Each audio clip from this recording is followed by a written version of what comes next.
Bonjour à tous et à toutes, j'espère que vous allez bien. Si je fais une vidéo aujourd'hui, c'est pour vous parler un peu de la politique. Donc je vais pas vous donner des leçons de politique ni rien, parce que chacun a son avis et je ne suis pas assez calé pour vous donner des leçons, mais plus savoir s'il faut s'intéresser ou non à la politique. Alors qu'est-ce que j'entends par là? Généralement, quand on dit est-ce qu'il faut s'intéresser à la politique, on a deux réponses opposées. On a la réponse façon la politique, tu comptes que pour une voix, et les politiciens, une fois qu'ils sont élus, ils font pas ce que tu veux, donc pourquoi t'intéresser si tu n'as aucune influence dessus? Ce qui est une vision. Et t'as le deuxième côté qui te dit, même si t'as aucune influence dessus, la politique régit une grande partie de ta vie, et en faisant partie d'un peuple, tu as envie de savoir ce que ce peuple fait, ce que ce peuple veut faire, etc. Si moi demain je me fiche de la politique, mais que la politique augmente mes taxes de 300% et du coup je peux plus vivre pareil, ou alors qu'il y a un changement et je peux plus dire certaines choses et tout, ben c'est dommage de ne pas s'être intéressé à la politique plus tôt. Et enfin, il y a ma vision à moi, qui est s'intéresser à la politique, oui, mais il faut faire l'équilibre au bénéfice-risque. Donc, contrairement à la politique où c'est un peu mal vu d'être au centre, entre guillemets, même si c'est toujours eux qui gagnent à la fin, c'est toujours un peu les lots tièdes qui se situent au centre. Ben, je vais un peu avoir une vision comme ça, d'entre deux, que je vais vous partager, et n'hésitez pas à me dire si vous pensez différemment ou non. Alors moi, en ce moment, ben, vous savez, l'époque politique est assez troublée, etc. Chacun y pense ce qu'il veut. Mais je regardais une émission politique justement avec mon père il y a quelques jours, et on m'a dit, mais tu te rends pas compte le temps que vous passez devant ces émissions à en parler, quel degré de votre esprit est pris par ces politiques, comment est-ce que vous vous inquiétez pour certaines choses. Genre, c'est vrai que tous les soirs, on passe une heure devant un programme politique, devant ci, devant ça, et est-ce que la politique en elle-même ne- pas la politique en elle-même, parce que la politique c'est quelque chose de grand et tout, mais le jeu politique français vaut la peine qu'on y passe une heure par jour. Parce que notre temps est limité. Et voilà, il faut ça répartir son temps. Et est-ce que ça vaut le temps de perdre, entre guillemets, une heure pour se concentrer sur la politique, plutôt que se concentrer sur la littérature, plutôt que se concentrer sur les arts, etc. Donc ma réponse à ça, c'est, je pense qu'il faut s'intéresser à la politique. Et s'intéresser à la politique d'un point de vue historique. Alors, qu'est-ce que j'entends par là? J'entends par là que, suivant la fameuse phrase, qui détient le passé, qui connaît le passé, dirige le présent, et qui dirige le présent détient le futur. C'est un peu ma vision. En gros, l'histoire est un cycle, et si tu connais ce qui s'est passé avant, en analysant ce cycle, tu peux voir à quelle étape tu en es, et tu peux deviner le cycle suivant. Par exemple, si on sait que la progression du monde, ça a été des croissances avec des grandes crises, puis une croissance, puis des grandes crises, bah, quand tu es dans la crise, tu sais que ça va se finir par une croissance. Ou quand tu as une croissance, tu sais que ça va se finir par une crise. Et tout ça, ça fait partie des connaissances qu'on doit maîtriser d'un point de vue historique. Or, l'histoire a été dirigée par quoi? Elle a été dirigée par la politique, elle a été dirigée par des chefs. Pas par la notion politique, mais par la notion du chef de tribu, le chef du royaume, le président, ce qu'on veut. Or, dans n'importe quelle époque, je pense que le petit paysan se doit de connaître un peu l'état d'esprit de son pays et ce que pensent les gens dans son pays, pour voir s'il est en accord ou non avec ce que les autres pensent. S'il n'est pas en accord, bah faire entendre sa voix, chercher peut-être des alternatives, etc. Et je dis pas que si demain moi je suis pas d'accord avec une règle, eh ben faut que la règle change. Non, mais au moins voir, se renseigner sur pourquoi cette règle, etc., etc. Donc c'est le premier soin. C'est un peu, on fait partie d'une société et en tant que membre de cette société, on se doit de connaître sa direction. C'est tout simplement. Donc il y a un minimum quand même de connaissances à avoir et pas dire ah bah dès que je vois un truc de politique, moi j'arrête parce que ça me prend la tête et tout. Non, mais c'est censé te prendre la tête.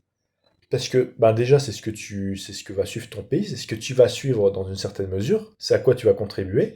Donc tu te dois de connaître ce à quoi tu veux contribuer.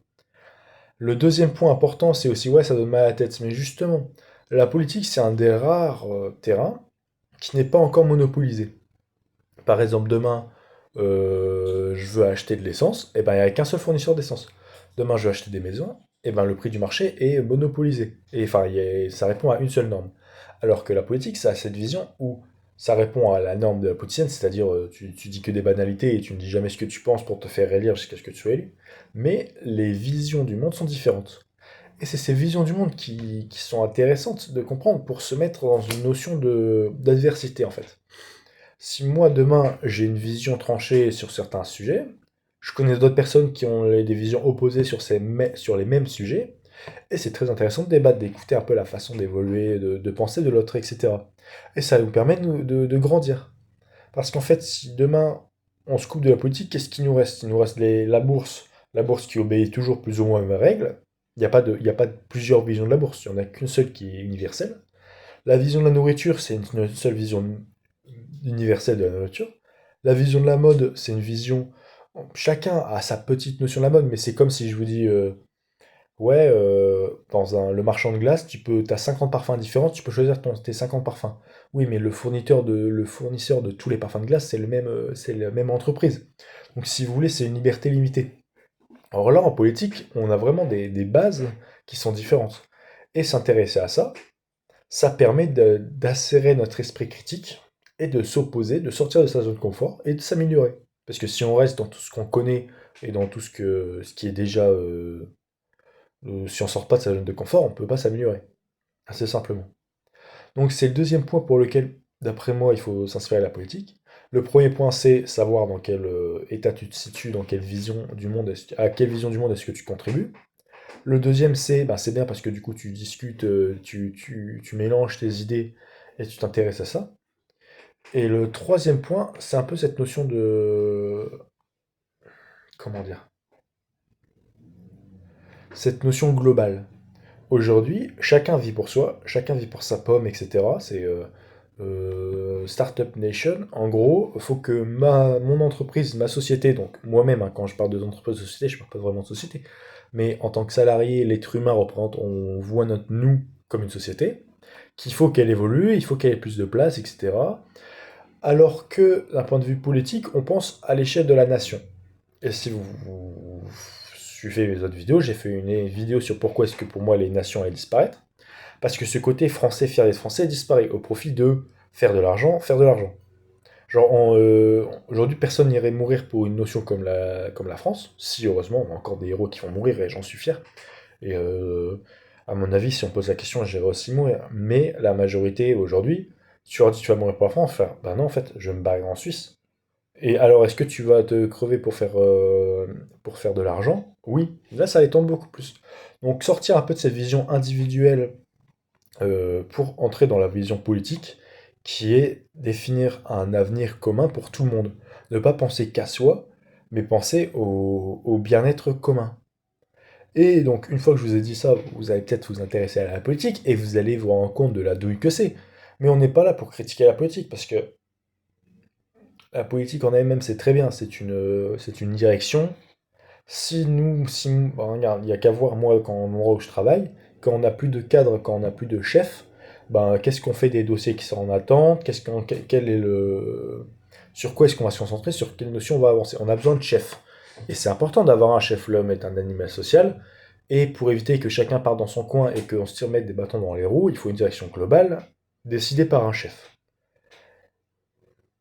Malheureusement, aujourd'hui, c'est compliqué de suivre le bon chef, et c'est pour ça que quand je vous parle de politique et non pas de politicien, parce que l'homme est pas faible, mais j'ai plus le nom. Bref, l'homme n'est pas parfait, alors que sa politique, elle, oui. L'homme, il va défendre une politique pour améliorer l'état de la France, mais à la fin, si la France va mieux, lui, ça change rien. Alors que si la France va tout aussi mal, mais que lui, il s'est fait des contacts en plus, c'est mieux pour lui. Donc c'est pas le côté humain qu'il faut voir dans la politique, c'est le côté vraiment idée. Idée, savoir développer ses idées et savoir les défendre ensuite. Donc je dis pas qu'il faut vous installer à la table et faire des débats, mais il faut s'intéresser à la politique, il faut s'intéresser aux idées de la politique, et qui nous dépasse en fait. Un peu se rendre compte qu'on n'est pas le centre du monde et que on est justement un pion dans ce monde. Et ce pion, il doit avancer dans la bonne direction pour peut-être évoluer en dame un jour et faire aider son camp à gagner, aider le camp de l'humanité à gagner. Donc voilà. C'est une petite vidéo, peut-être qu'elle n'est pas très claire, et je m'excuse, mais j'ai envie de faire une vidéo parce qu'en ce moment, ça en parle beaucoup de politique, et je me disais la question, est-ce que c'est rentable que je m'y intéresse autant? Et en discutant comme ça devant les vidéos, ça m'aide à me rendre compte aussi que, ben oui, c'est rentable parce que je dis mes idées en même temps que j'y pense. Je prépare pas de script ni rien, c'est pour ça. Donc voilà un peu ma vision sur la politique. Si vous avez une vision différente pour dire pourquoi est-ce que vous vous intéressez beaucoup et aux personnes en elles-mêmes, ou alors est-ce que vous vous y intéressez pas du tout, bah, n'hésitez pas à le dire en commentaire. Ce sera toujours intéressant d'échanger. Sur ce, je vous laisse et je vous dis à la prochaine. Bye.